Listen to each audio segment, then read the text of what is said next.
Hello everyone. Welcome back to IAS Cafe. My name is Priyanka. Let us begin with today's decoding session of the Hindu, 2nd of November 2023.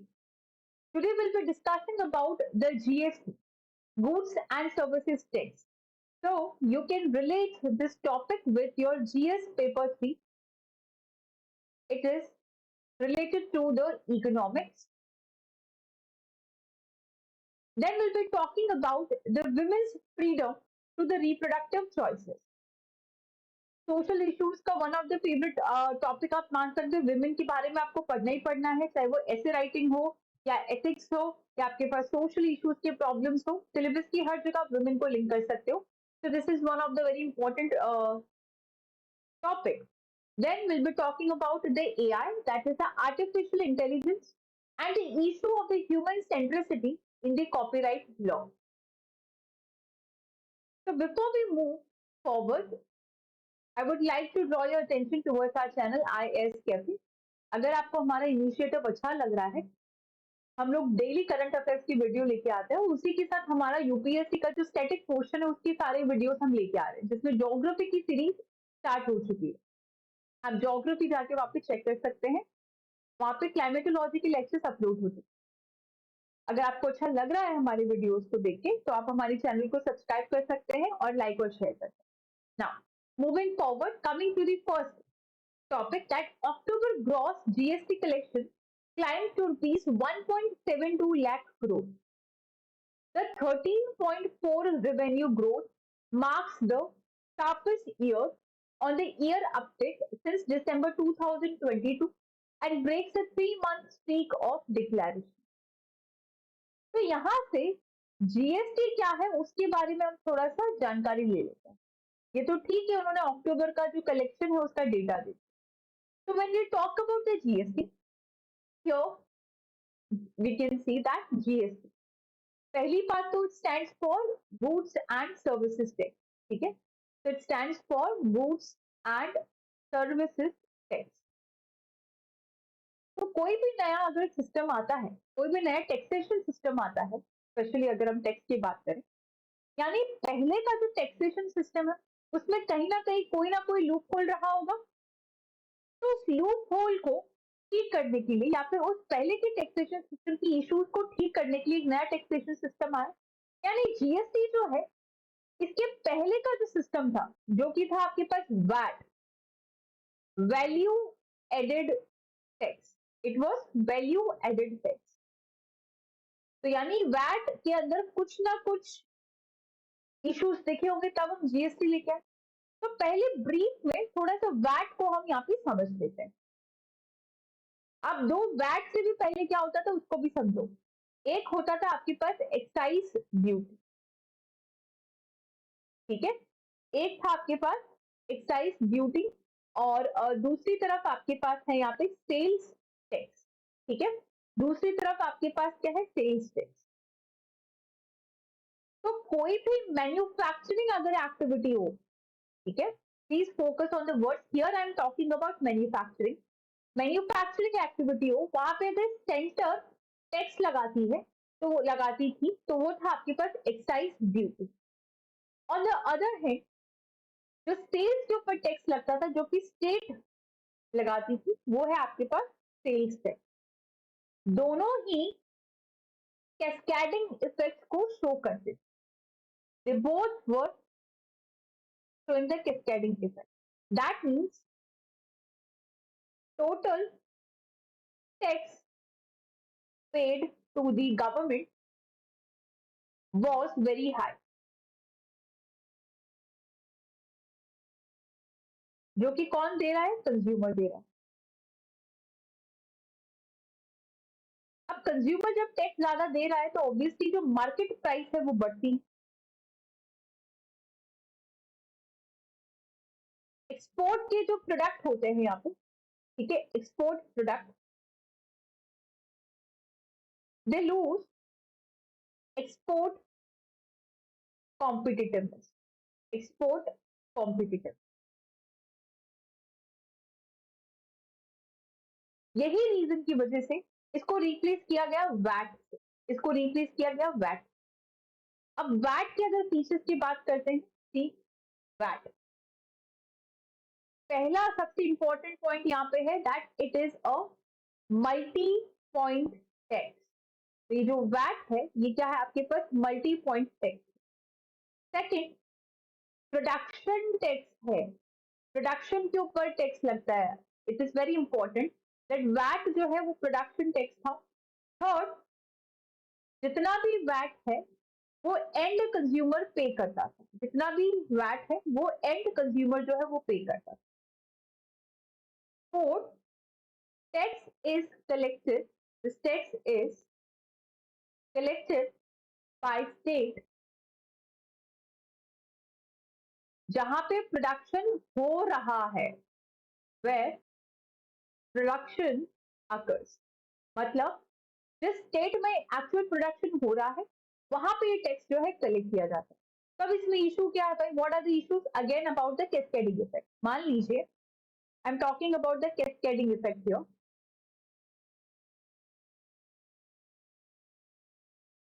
मान लो कि कोई आपने 100 रुपए का product Karnataka की state के अंदर मैन्युफैक्चर किया है, ठीक है, मैन्युफैक्चर किया और उसको आपने बेच दिया तमिलनाडु की स्टेट। तो यहाँ पे एक स्टेट से दूसरे स्टेट में जब आप जाते हो तो यहाँ पे टैक्स लगता है, बॉर्डर टैक्स। यहाँ मान लीजिए 10 रुपए का टैक्स लगा, तो यहाँ पे इसकी जो परचेसिंग वैल्यू हो जाएगी क्या हो जाएगी, ₹110, 100 + 10 रुपए का टैक्स। बट ये जो टैक्स है कहाँ जा रहा है, जहां पे इसका मैन्युफैक्चर हुआ है, कर्नाटक के पास। तो ये तमिलनाडु क्या करेगा, जब दूसरे, ये तो डिस्ट्रीब्यूटर 1 था, अब ये तमिलनाडु जब दूसरे डिस्ट्रीब्यूटर को देगा ये अपना खर्चा निकालने की कोशिश करेगा, क्योंकि यहाँ पे क्या है 10 रुपए में ये बेच रहा है उसको। तो यहाँ पे ज्यादा टैक्स लेगा, यहाँ से यहाँ जब जाएगा तो ये क्या करेगा, वैल्यू एडिशन 20 रुपए की लेगा। तो दिस इज हाउ अल्टीमेटली ये एंड कंज्यूमर के ऊपर आता है। ये किसके ऊपर आता था आपके पास, एंड कंज्यूमर जो है उसके ऊपर आता था, ठीक है। तो अगर कोई आपको वैट के बारे में पूछे तो वैट क्या था, मल्टीपल पॉइंट टैक्स था, प्रोडक्शन टैक्स था। जितने भी वैट हुए एंड कंज्यूमर के द्वारा दिया जाता था और जो प्रोडक्शन जहां होता था वहां पे दिया जाता। तो इसीलिए जीएसटी को लाया गया। If we talk about why GST, तो firstly to eliminate the cascading effect. पहला पॉइंट क्या हो जाएगा कि जो कैस्केडिंग इफेक्ट है उसको एलिमिनेट करना, to eliminate the cascading effect, to eliminate the cascading effect. दूसरा क्या हो जाएगा, जितनी भी मल्टीप्लिसिटी है ऑफ इनडायरेक्ट टैक्सेस वो नहीं होगा। फीचर्स पे आते हैं जो कि मेन हमारा पॉइंट ऑफ कंसर्न होना चाहिए। ये हमारे पास जीएसटी, ये हमारे पास जीएसटी।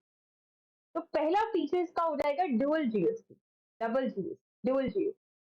कैसे, मान लीजिए आपने 14% टैक्स लगाया है, 14% टैक्स लगाया है किसी भी एक्स प्रोडक्ट के ऊपर by the government of India. तो जो वो टैक्स का अमाउंट होगा उसका 50% सेंट्रल के पास जाएगा और 50% आपके पास स्टेट के पास जाएगा, यानी कि 7 और 7, 14 का 50%, 7%, योर 7%। यही रीजन है, ये कंजम्पशन, देखो ये जो स्टेट है ना इसका आप हाईलाइट कर लीजिए। वैट में क्या हो रहा था, जहां मैन्युफैक्चर हो रहा था, यहाँ क्या है, जहां कंजम्पशन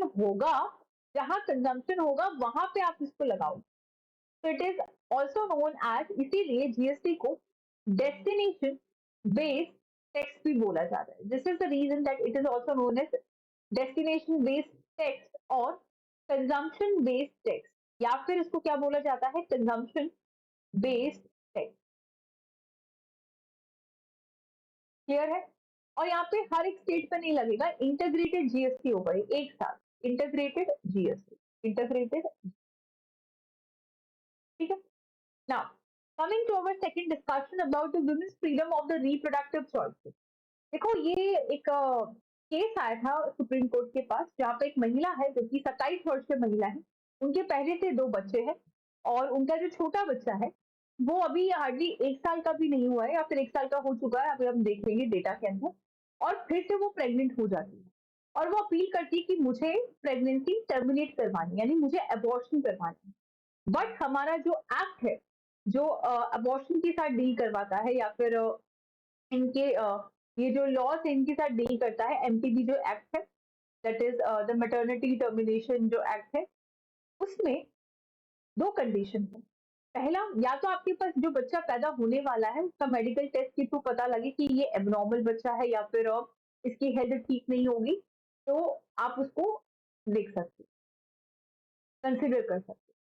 दूसरा, जो कि विमेन है, जो कि प्रेग्नेंट है, उनकी जो हेल्थ है वो खराब या फिर उनकी जान पे बात आ सकती है ना। तो यहाँ पे सुप्रीम कोर्ट ने मना कर दिया कि आप अपना ये टर्मिनेशन नहीं करवा सकते क्योंकि आप दोनों ही कंडीशन को फुलफिल नहीं कर रहे।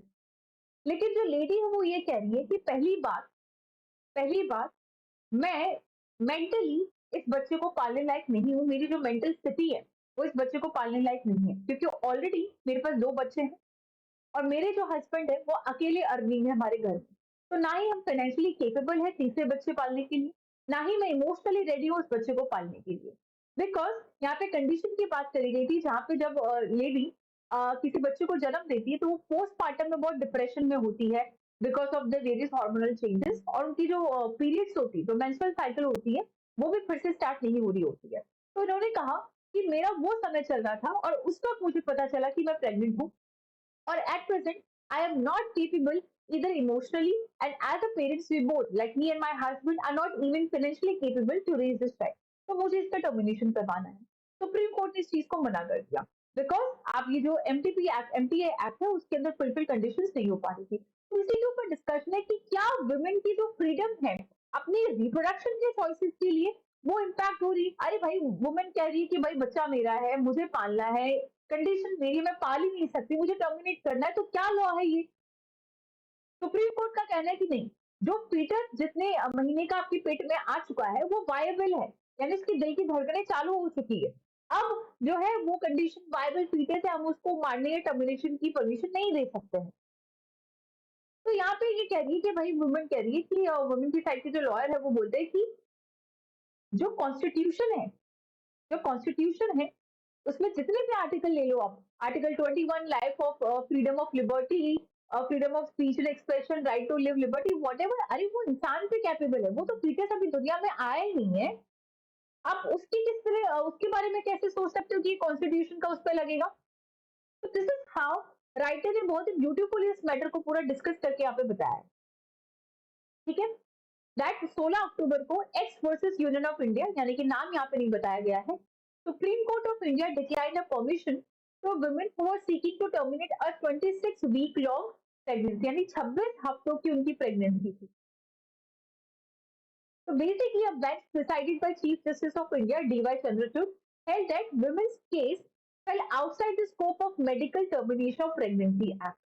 तो यहाँ पे जो डीवाई चंद्रचूड़ सीजीआई थे उन्होंने मना कर दिया कि आप टर्मिनेशन नहीं करवा सकते, क्योंकि जो medical termination of pregnancy act 1971 है उस पर जो कंडीशन आती है वो फुलफिल नहीं हो रही है। ना आपकी हेल्थ को कोई खतरा है, ना आपके बच्चा जो है वो वाइबल सॉरी जो है उनकी हेल्थ को खतरा है। So the court said that the statute permitted the termination of pregnancy beyond 24 week only in the case जहां पे fetus जो है या तो उसमें substantial abnormality हो या फिर वुमेन की लाइफ को डायरेक्ट खतरा हो। तो यहाँ पे सुप्रीम कोर्ट में सीजीआई का कहना है कि 26 हफ्तों की प्रेगनेंसी को अगर टर्मिनेट करना है तो दो ही कंडीशन है, या तो आपकी जान को खतरा हो या फीटस एक सबस्टेंशियल एबनॉर्मलिटी को शो करता है, और दोनों ही कंडीशन में आप फेल हो रहे हैं। So here, since the doctors would have to terminate a viable fetus, the court rejected the plea to exercise its extraordinary powers. A viable fetus versus women's right. The judgment falls short of bestowing any explicit right to the unborn. But the upshot of its conclusion is just that when a fetus becomes viable and is capable of surviving outside the mother's uterus, the women's right to choose stands extinguished, bearing the circumstances जहाँ पे specific conditions outlined है MPB act के अंदर। तो holding judgement जो है उसमें दो है। अब राइटर कह रहा है कि आप जो सुप्रीम कोर्ट का कहना है कि भाई आपका फीटस अभी वाइबल कंडीशन में आ चुका है, उसकी दिल की धड़कनें चालू हो चुकी है, यूट्रस के बाहर अगर हम उसको लेके आए तो वो जिंदा हो सकता है या फिर हो गई, उसकी हार्ट बीट स्टार्ट हो गई है, तो इस कंडीशन में आप एमटीपी का जो एक्ट उसको कंडीशन में नहीं आ रहा है तो हम नहीं अलाउ कर सकते। तो यहाँ पे दो एरर बता रहा है राइटर का। पहला क्या कह रहा है कि कोर्ट का फेलियर है, क्या कह रहा है यहाँ पे, that it is a failure of the court to ask itself what ought to be seen as central question to resolving the dispute. Does a fetus enjoy an autonomous moral status? Does it have a legal standing?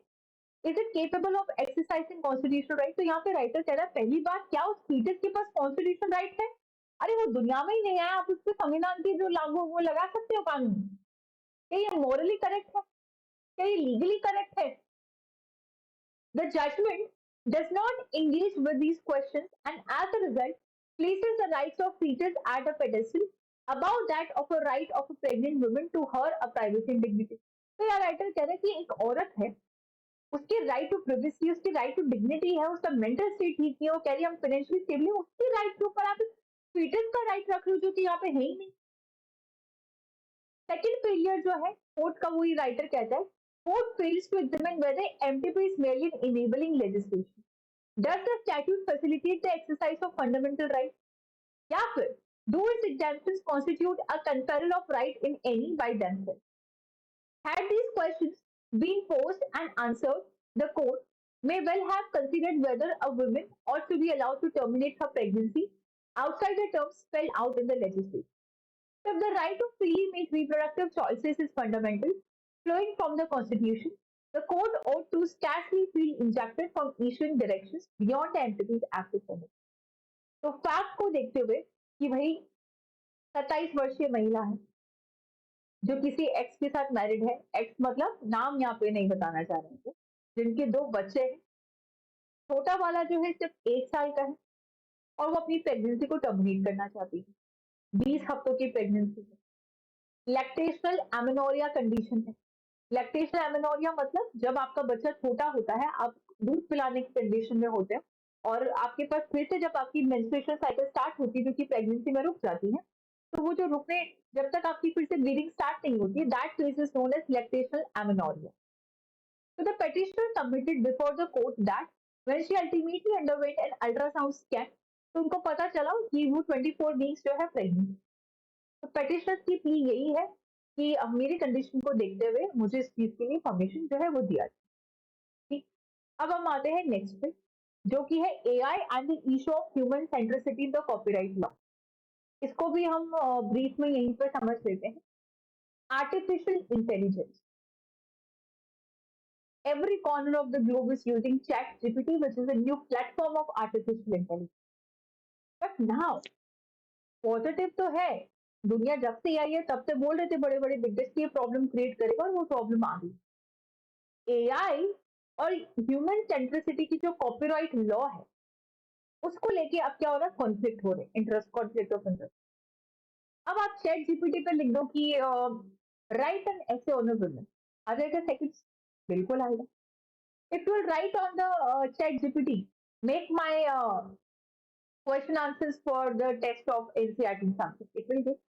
अगर आपको stupid question पूछो, how my best friend should react to my this question, chat GPT आएगा, कुछ तो कुछ बताएगा। तो ये कैसे आ रहा है? Because of excessive reading. Excessive reading, तो बेसिकली अब क्या हो रहा है कि जो ह्यूमन सेंट्रिसिटी है, मान लो कि मैंने आज कोई बुक लिखी है, मैंने बुक पब्लिश करी, बट उसको कोई पढ़ ही नहीं रहा है अब, क्योंकि सब चैट जीपीटी यूज कर रहे हैं। तो इस तरह से मुझे तो प्रॉब्लम हो रही है, तो मेरे कॉपीराइट को प्रॉब्लम हो रही है जो मैंने यहाँ पे किया है। तो उसके बारे में यहाँ पे बताया गया है AI and the issue of human centricity in the copyright law. I am requesting all of you कि इस एडिटोरियल को आज आप पढ़ो मत, वरना ऐसे ही टॉपिक्स में क्या होता है, एक बार आप जब न्यूज़पेपर पढ़ लेते हो, आप कभी भी खुद का ब्रेनस्टॉर्मिंग नहीं कर पाओगे, कभी नहीं कर पाओगे। आज इसके पॉजिटिव में आया, कल एक एडिटोरियल फिर से आ जाएगा तो इसके अगेंस्ट आएगा और आप वो पॉइंट रख लोगे। आप बात करो कि AI pros and consequences, simple pros and consequences of AI, and just write down a essay or a question और फिर आप इस पे आओ, तब आपको ये बेटर समझ में आए, तभी आपको बेटर समझ, ठीक है। तो उसके बाद हम इस पर डिस्कस कर सकते हैं क्योंकि एआई पर लगातार बहुत से एडिटोरियल्स आने वाले, तो एक बार सारे पॉइंट्स इकट्ठे हो जाए और आप आंसर लिख लो, फिर हम इस पर डिस्कस करें, ठीक है। So this is it for today. Thank you so much. Please do subscribe our channel IS.